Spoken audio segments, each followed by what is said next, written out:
الحمد لله رب العالمين والعاقبة للمتقين ولا عدوان إلا على الظالمين وأشهد أن لا إله إلا الله وحده لا شريك له ولي الصالحين وأشهد أن محمدا عبده ورسوله وصفيه من خلقه وخليله سيد الأولين والآخرين اللهم صل عليه وعلى آله وصحبه ومن اتبعهم بإحسان إلى يوم الدين أما بعد. Mes chers frères et sœurs, aujourd'hui avec l'aide d'Allah Tabaraka wa Ta'ala, on va vous parler d'une adoration très importante qui est le fait de s'isoler avec Allah Azza wa Jal. S'isoler avec Allah. Quelle a été la dernière fois où tu t'es isolé avec ton Seigneur Jalla fi'ula? Est-ce que tu ressens de la joie quand tu es seul dans ta chambre, chez toi, que tu n'es pas entouré, que tu es loin de ton téléphone ou qu'il est éteint parce que tu n'as plus de batterie et tu dis enfin, je vais pouvoir m'adresser à mon Seigneur Azza wa Jal, m'isoler avec lui, l'invoquer, l'adorer. Est-ce qu'on fait partie de cela ou est-ce que notre hantise, c'est de nous retrouver seuls, coupés des humains et qu'on ne savoure pas ces moments de solitude avec notre Seigneur alors qu'il s'agit de la meilleure compagnie? Alors qu'il s'agit de la meilleure compagnie. Notre bien-aimé Muhammad, sallallahu alayhi wa sallam, il nous a rapporté dans un hadith qui est chez l'imam al-Bukhari et Muslim, selon Abu Huraira radiallahu anhu, qu'il y aura dans ce hadith-là 7 catégories de personnes qui seront sous l'ombre du trône d'Allah le jour où il n'y aura d'ombre que la sienne. Et parmi ces 7 catégories, le prophète alayhi salatu wa sallam a cité un homme qui aura pensé à Allah dans la solitude et dont les yeux auront alors versé des larmes. Soyez très attentifs s'il vous plaît. C'est un homme qui a pensé à Allah alors qu'il était seul et ses yeux ont débordé de larmes. Il a pleuré par crainte d'Allah. Il n'a pas pleuré pour se montrer parce qu'il y avait du monde dans la mosquée. Il s'est dit, je vais leur montrer que je sais pleurer. Comme ça, ils vont voir que je suis pieux. Il n'a pas pleuré parce qu'il a vu autour de lui des gens pleurer, par exemple dans Tarawih, pendant le dua ou pendant la récitation de l'imam. Il s'est dit, moi aussi je vais pleurer comme ça, mes voisins vont voir que j'ai un cœur sensible, que j'ai un cœur pur. Non, c'est une personne qui, quand il s'est retrouvé seul, il a pensé à sa situation. Il a pensé à ses péchés. Il a pensé à ce qu'il a jusqu'à maintenant récolté comme bagage, comme bonne et mauvaise action. Et ses yeux ont débordé de larmes. Cette sincérité, cette adoration dans la solitude lui a valu qu'il sera Yawm al-Qiyamah sous l'ombre du trône d'Allah le jour où il n'y aura d'ombre que la sienne. Il sera protégé du soleil qui sera très proche de la tête des gens et qui va mettre les gens dans un très mauvais état. Mes frères et sœurs, est-ce qu'on est de cela? Est-ce qu'on pense à Allah quand on est seul et on regrette nos péchés? Est-ce qu'on fait le bilan de nos œuvres chaque jour, chaque instant? Est-ce qu'on se remet en question? Notre bien-aimé alayhi salatu wa sallam, il aimait s'isoler avec son Seigneur avant la révélation, mais également après. Avant la révélation, Aïcha radiallahu anha, son épouse, elle dit, plus tard, il se prit à aimer la retraite, c'est-à-dire s'isoler. Il se retira alors dans la grotte de Hira. Et c'est rapporté par l'imam al-Bukhari. Donc le prophète alayhi salatu wa sallam, avant la révélation, il allait dans la grotte de Hira, il quittait le monde des humains pour se retrouver dans la méditation, pour se retrouver à Hira à méditer et à s'isoler avec son Seigneur Jalla fi'ula. Et quand il a reçu la révélation, alayhi salatu wassalam, il a continué à s'isoler. D'ailleurs, qu'est-ce qu'il faisait? Lui qui était très demandé à son époque, c'était l'enseignant, n'est-ce pas? C'était le gouverneur, c'était celui qui réglait les litiges. Les gens revenaient vers lui, il lui posait des questions. Et avec cela, pendant Ramadan, les 10 derniers jours, il faisait quoi? L'i'tikaf, la retraite spirituelle. Il s'isolait avec son Seigneur. Il s'isolait pour invoquer Allah, pour se rapprocher encore plus d'Allah Tabaraka wa Ta'ala. Ça, c'est dans Ramadan, l'i'tikaf. C'est rapporté par Bukhari et Muslim, selon Aïcha radiallahu anha. Et sachez une chose, subhanallah, le hadith que je vais vous citer, il est vraiment impressionnant. Il est rapporté par l'imam Ibn Hibban, et c'est Aïcha également, son épouse radiallahu anha, qui le rapporte. Au cours d'une nuit, Aïcha nous rapporte que le prophète sallallahu alayhi wa sallam lui a dit, laisse-moi adorer mon Seigneur. Donc ils sont ensemble dans la même chambre. Il est avec son épouse, celle qu'il aime énormément. D'ailleurs, quand on lui a dit, qui est la personne que tu aimes le plus? Il a dit quoi? Il a dit Aïcha. Quand on lui a dit que d'autres, il a dit Abu Bakr. On lui a dit que d'autres, il a dit Omar. C'était la personne qu'il aimait le plus, Aïcha, son épouse. D'ailleurs, quand il était dans sa maladie de mort, il avait demandé à ses épouses d'aller se faire soigner chez qui? Chez Aïcha, radiyallahu anha. Il lui a dit, laisse-moi adorer mon Seigneur. Il quitte sa bien-aimée, l'épouse qu'il aime le plus. Et il a besoin de s'isoler avec Allah. Il lui dit, laisse-moi adorer mon Seigneur. Elle lui a dit, regardez ce qu'elle lui a dit. Elle lui a dit, je jure par Allah que j'aime être à côté de toi. Et j'aime ce qui te fait plaisir. Puis elle dit, il se leva, accomplit ses ablutions et se mit à prier. Il a besoin de s'isoler avec Allah. Il se mit à pleurer jusqu'à ce que je vis ses larmes atteindre ses hanches. Puis il pleura jusqu'à mouiller sa barbe. Puis il pleura jusqu'à mouiller le sol. Bilal entra, Bilal qui était le mu'adhin, celui qui faisait l'adhan, et il lui a demandé la permission de faire le adhan de la prière de subh. Et il lui a dit, pourquoi pleures-tu alors qu'il t'a été pardonné tes péchés passés et futurs? Et il répondit, ne serais-je point un serviteur reconnaissant? Il m'a été révélé cette nuit un verset, malheur à celui qui le récitera sans le méditer. Le verset suivant, Inna fi khalqis samawati wal ard wa ikhtilafil layli wan nahar la ayatin li ulil albab al-aya. Donc ici, il a dit qu'il a reçu un verset, malheur à celui qui le récite sans le méditer. Inna fi khalqis samawati wal ard. Il y a dans la création des cieux et de la terre, dans l'alternance du jour et de la nuit, des signes pour ceux qui réfléchissent. Mes chers frères, mes chères sœurs, quand est-ce qu'on va s'isoler pour méditer sur les nombreux bienfaits qu'Allah subhanahu wa ta'ala nous a accordés?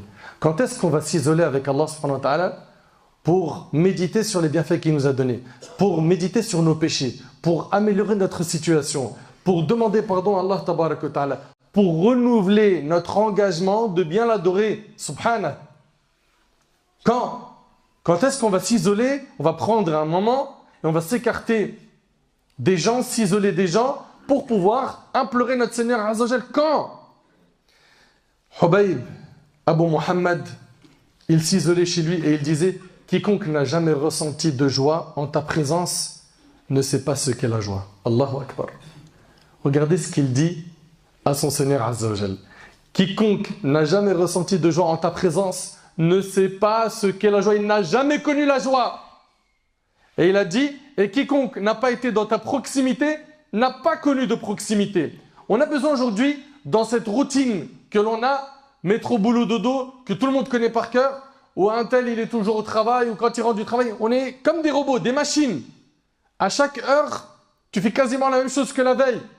Des robots. On a besoin de casser cette routine et de nous isoler avec Allah. D'invoquer Allah, de l'adorer comme il le faut, de faire de l'istighfar, du dhikr, de lire le Coran, de multiplier les prières. Je parle ici des prières surrogatoires. Chacun d'entre nous doit faire le compte avec son âme. Allah Ta'ala nous dit, Ya ayyuhalladhina amanu, ittaqullah wal tanzur nafsum ma qaddamat lighad. Ô vous qui avez cru, craignez Allah, que chaque âme voit bien ce qu'elle a avancé pour demain. Vous savez, ce moment de solitude avec Allah, c'est un moment qui est apprécié.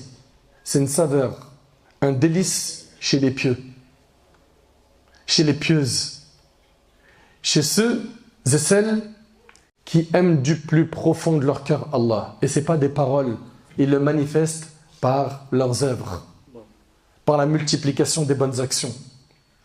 Et puis, c'est de cette manière-là, en t'isolant, que tu vas progresser spirituellement, que tu vas passer d'une étape spirituelle à une autre, jusqu'à atteindre al-ihsan, l'excellence, celle dont le prophète alayhi salatu wassalam a dit, l'excellence, c'est que tu adores Allah comme si tu le voyais, car si tu ne le vois pas, certes lui te voit. Mais pour pouvoir atteindre cette excellence, il va falloir que tu fasses des efforts. Et on le sait qu'aujourd'hui c'est très difficile de s'isoler. Pourquoi? Parce qu'on est pollué, psychologiquement parlant. On est pollué par quoi? Par les écrans. Les écrans. Le smartphone. Regardez comment on réagit avec notre smartphone. Toutes les minutes, on le sort pour regarder, c'est une notification. Pour regarder les réseaux sociaux. Pour regarder les stories des gens. Les commentaires des gens. Est-ce que j'ai eu un like? Est-ce que j'ai eu un commentaire? Qui a dit quoi? Mais tu es pollué psychologiquement. C'est normal que c'est très difficile pour toi de t'isoler avec Allah. Tu es un brouilleur. J'en ai déjà parlé de ça dans mes conférences. Dans les mosquées, des fois, il y a des brouilleurs. Ce brouilleur-là, cet appareil fait qu'il n'y a pas de réseau. Tu ne captes pas. Il y en a, ils n'arrivent pas à capter le réseau spirituel. Pourquoi? Il y a un brouilleur, c'est le smartphone.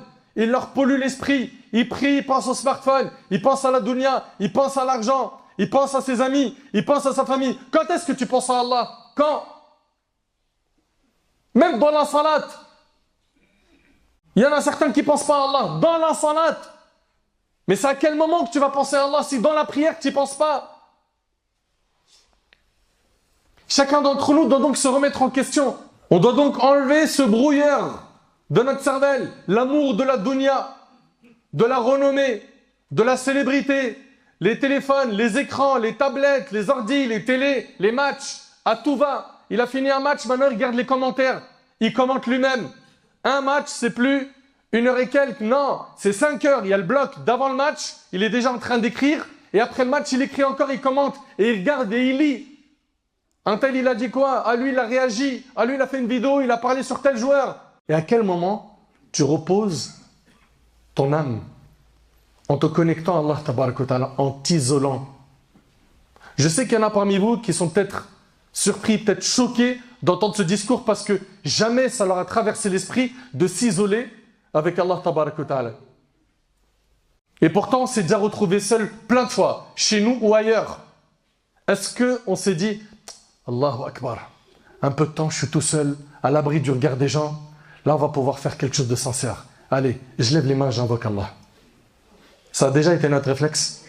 Ça a déjà été ton réflexe de te dire, il n'y a personne autour de moi, je suis tout seul à l'abri du regard des gens, je vais ouvrir le Coran, je vais lire, je vais le méditer, je vais tout faire pour craindre Allah subhanahu wa ta'ala, je vais faire verser des larmes aujourd'hui par crainte d'Allah, je vais multiplier le dhikr d'Allah. Est-ce qu'on est de cela? On a besoin de nous couper de temps en temps des gens. Il y a trop de monde autour de nous. Que ce soit sur le smartphone ou autour de nous, on est toujours trop entourés. Il y a beaucoup de gens, ils sont trop entourés. Il nous faut une coupure. Une coupure pour nous rapprocher d'Allah tabaraka wa ta'ala. Muslim ibn Yasar, rahimahullah, il a dit, aucun bonheur n'est plus appréciable que de s'entretenir en privé avec son Seigneur. Vous recherchez le bonheur? Vous payez des fois des destinations qui coûtent très cher pour aller au fin fond de l'Asie, pour vous retrouver dans un bel endroit, avec le soleil, dans des beaux hôtels, à manger des très bons repas, en vous disant, je vais enfin avoir le bonheur. Le bonheur, il est devant toi. Isole-toi avec Allah. Isole-toi avec Allah. Fais dua. Invoque Allah. Adore-le. Tu vas voir ton cœur comment il va ressentir. Tu vas voir dans quel état va être ton cœur. Il sera épanoui, comblé. Comblé. Muslim ibn Yasar, je le répète, il a dit, aucun bonheur n'est aussi appréciable que de s'entretenir en privé avec son Seigneur. Aujourd'hui, malheureusement, je le répète, le téléphone portable, il a pris une trop grande place. Au point où quand quelqu'un il voit qu'il a 3% de batterie, 2% de batterie, il fait un malaise.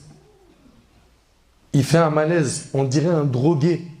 Vous avez vu le drogué quand il va, excusez-moi de l'exemple, mais vous avez vu dans nos cités quand quelqu'un il vient pour se faire fournir de la drogue, comment il est dans un mauvais état, et là il cherche n'importe quel petit bout de drogue juste pour s'apaiser un peu. Eh bien il y a des gens aujourd'hui qui sont devenus drogués de téléphone. Dès qu'il a plus de batterie, dès qu'il a presque plus de batterie, il cherche un chargeur comme quelqu'un cherche de la drogue. Il vient de voir comme un vrai drogué. Et pas comme un drogué, il me faut un câble s'il te plaît, il faut juste que je le branche vite s'il te plaît. Juste sauve-moi la vie. Mais pourquoi? C'est pour des appels urgents, c'est pour le travail, c'est pour ta famille? Non, même pas pour tout ça. C'est pour le Snapchat, pour Facebook, pour TikTok, pour Instagram. Ces applications t'ont mis dans cet état? T'es devenu l'esclave des applications? Mais franchement, on n'a pas honte? Quand vous regardez un peu le report d'heures sur vos smartphones, ça vous fait pas peur? Quand vous regardez combien de temps vous êtes resté par jour ou par semaine? Et en parallèle, compte combien de temps tu as lu le Coran pendant cette semaine-là. Tu as fait combien d'heures de smartphone? 10 heures par semaine? 15 heures? 20 heures par semaine? Très bien. Et le Coran? 5 minutes. Vous trouvez ça normal? Et après on dit, moi j'aime le Coran, j'aime le dîn. Mais nous, la preuve? T'aimes ton smartphone, t'aimes les likes, t'aimes la vie des gens plus que le Coran. C'est pas normal ça. Et ça doit changer. Tire le frein. Sois pas un esclave de tes passions. Contrôle-toi. Vous ne trouvez pas étonnant qu'aujourd'hui, ce corps qui contient une âme se voit être l'ennemi de l'âme qui est à l'intérieur? Le corps et l'âme, pour certains, sont devenus des ennemis. Il a un corps et il a une âme. L'âme à l'intérieur, elle est devenue ennemie du corps. Le corps est devenu ennemi de l'âme. Il ne s'aime plus. Le corps, pour le nourrir, vous savez très bien comment on le nourrit. Avec tout ce que vous mangez habituellement. L'âme, elle n'a qu'une seule nourriture. C'est celle de la révélation. Et subhanallah, le corps aujourd'hui, on est arrivé chez certains à combattre l'âme, à la détester. Elle veut manger. Sa nourriture spirituelle, le corps l'empêche. Dors, c'est mieux. Reste en bas de l'immeuble. Va au café. Perds ton temps. Écoute des clips. Enchaîne des séries Netflix. Regarde des films. Wallahi l'azim, c'est triste. C'est triste de voir que le corps et l'âme sont devenus ennemis, alors qu'ils ne peuvent pas être ennemis chez le musulman, chez le clairvoyant, l'intelligent. Pourquoi? Parce que tu as besoin de nourrir les deux pour trouver l'équilibre dans ta vie, pour être en paix sur terre, assisté par Allah et pour être en sécurité le jour du jugement. Si tu veux le soutien d'Allah sur terre et dans l'au-delà, tu te dois de donner le droit à chaque chose. À Allah, en nourrissant ton âme. À ton corps, tu vas le nourrir comme il le faut, tu vas l'entretenir par le sport, tu vas lui donner les heures de sommeil qu'il lui faut, etc. Tu dois donner le droit à chaque ayant droit. Le musulman, il est équilibré. Enfin, mes frères, mes sœurs, soyons de ceux-là, de ceux qui aiment s'isoler avec Allah. Chacun d'entre nous connaît ses défauts. Chacun d'entre nous connaît ses péchés. Chacun d'entre nous a énormément de choses à corriger.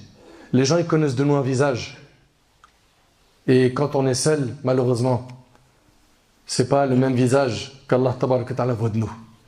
Il y a des gens, quand ils sont seuls, systématiquement, c'est la désobéissance. Et ça me rappelle le hadith de Thawban, radiallahu anhu, qui est dans Sunan, où le prophète alayhi salatu wassalam, a dit « Je connais des gens qui viendront le jour du jugement avec des récompenses telles que la montagne de Tohama Bayda. » Des récompenses énormes. Allah les réduira, le prophète sallallahu alayhi wa sallam dit « Allah les réduira en poussière éparpillée. » T'imagines des gens qui vont venir le jour du jugement avec des montagnes de récompenses et le jour du jugement, ces montagnes-là seront réduites en poussière éparpillée. Thawban a dit au prophète sallallahu alayhi wa sallam, ô messager d'Allah, décris-les-nous afin qu'on ne fasse pas partie d'eux. On veut savoir qui sont ces gens-là. Et le prophète sallallahu alayhi wa sallam de dire, ce sont vos frères. C'est des gens comme vous qui font des actes de piété, qui vont prier comme vous. Écoutez bien à la fin du hadith, il va dire quoi alayhi sallam, il dit, mais ce sont des gens qui, lorsqu'ils sont seuls, violent les interdits d'Allah. Quand ils sont seuls, ils font des interdits. Eux, le jour du jugement, ils auront des montagnes de récompenses qui seront réduites en poussière éparpillée. T'imagines une personne qui vient Yawm al-Qiyamah et qui ne trouve pas tous les efforts qu'il a fait, qui avait fait beaucoup de hasanat, tout s'envole, tout part. Pourquoi? Parce qu'il a fait des péchés quand il était seul. Apprenons donc à nous maîtriser quand on est seul. Ok? À ne pas être des doubles visages, à montrer à Allah le pire des visages et aux gens le meilleur des visages. Est-ce que vous oubliez que c'est Allah qui va vous juger et pas les gens? C'est pas les humains. Vous n'avez aucun compte à rendre aux humains. Aucun. Vous avez des comptes à rendre qu'à Allah tabaraka wa ta'ala. Mohammed ibn Wasa' rahimallah, il dit, j'ai connu des gens. L'homme parmi eux, il dormait sur le même coussin avec sa femme. Vous entendez? Et il avait tellement pleuré que ses joues étaient pleines de larmes et sa femme qui était à côté n'en savait absolument rien. C'était des gens qui pleuraient par crainte d'Allah, qui s'isolaient avec Allah sans que son épouse qui dort à côté de lui ne le sache. Et il dit qu'il a connu des personnes qui étaient sur le même rang que leurs frères, ils avaient trempé leurs joues de larmes et celui qui était à côté de lui ne savait pas qu'il pleurait. C'était des gens qui ne cherchaient pas à afficher une bonne image aux yeux des gens et à s'acheter de la célébrité, de la notoriété, à avoir des éloges, qu'on leur jette des fleurs, qu'on lui dit Allah ibarak, mashallah, t'es devenu pieux, t'es devenu pieuse, maintenant tu portes le jilbab, ma soeur, magnifique. Et il y a des gens malheureusement qui vont faire ces actions pour que les gens disent de Allah ibarak, mashallah. Bien évidemment, je ne suis pas en train de blâmer le jilbab ou les vêtements amples ou la sunna extérieure. Mais quand tu le fais pour les gens, mais quel échec! Quel échec! Mes chers frères, mes chères sœurs, chacun d'entre nous doit donc faire le nécessaire. Pourquoi? Pour avoir des moments de solitude avec Allah tabaraka wa ta'ala. Dans le hadith rapporté par Bukhari et Muslim selon Abu Huraira, le prophète a dit, Allah Azza wa Jal a dit, je suis selon l'opinion que mon serviteur a de moi et je suis avec lui quand il me mentionne. S'il me mentionne en lui-même, si toi tu mentionnes Allah quand tu es seul, tu fais du dhikr, tu vas faire dua, etc. Je le mentionne en moi-même. Il va te combler de miséricorde, de pardon. Et s'il me mentionne dans une assemblée, si tu parles d'Allah dans une assemblée, Allah il va parler de toi dans une assemblée meilleure que la sienne. C'est celle des anges. Al-Malaika. Et subhanallah, dans le hadith, il dit, s'il s'approche de moi d'un empan, je m'approche de lui d'une coudée. S'il se rapproche de moi d'une coudée, je me rapproche de lui d'une brasse. S'il vient à moi en marchant, je viens vers lui en me pressant. Si tu fais quelques pas vers Allah, tu vas être énormément récompensé. Subhanallah, peu d'efforts dans la religion, dans ta pratique religieuse, font que tu as beaucoup de hasanat. Imagine quelqu'un qui fait beaucoup d'efforts. Qu'est-ce qu'il récolte comme récompense? Soyons donc comme le prophète Moussa alayhi salam, qui a dit dans le Coran « Wa'ajiltu ilayka rabbi litarda » et je me suis hâté vers toi, Seigneur, afin que tu sois satisfait. Sois donc de ceux-là, de ceux qui vont se hâter. Pense au jour où tu seras dans ta tombe. Pense à la résurrection. Pense à la remise du livre. Pense au jour du jugement. Pense au pont du Sirat.